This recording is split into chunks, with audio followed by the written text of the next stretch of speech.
ఫ్లైట్ని అక్కడ ఇక్కడ ఎందుకు డైరెక్ట్గా మన పక్కనే చూద్దాం. అంటే ఒక 10 అడుగుల దూరంలో. ఆ ఫ్లైట్ కాస్త రెస్టారెంట్గా మారితే ఎలాగుండిద్దో ఇప్పుడు చూడండి మీరే.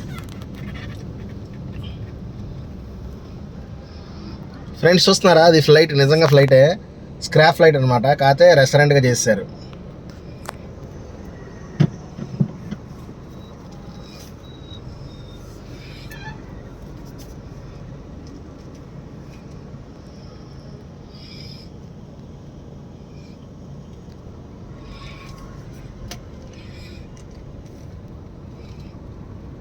ఓకే, డైరెక్ట్గా ఆగే తెద్దాం.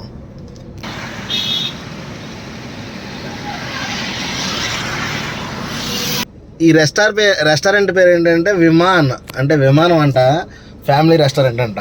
ఇది మన విజయవాడ దాటిన తర్వాత గన్నవరం దగ్గరలో ఉండిద్ది అనమాట, ఊరు బయట. మీ అందరికి నచ్చిందని నేను అనుకుంటున్నాను. దయచేసి చూసి మాత్రం అలా వెళ్ళిపోవాకండి, ఒక లైక్ అన్నా చేయండి ప్లీజ్. Do subscribe. ఆడి ఛానలే, నా ఛానల్ వద్దు, ఆడి ఛానలే కొట్టండి.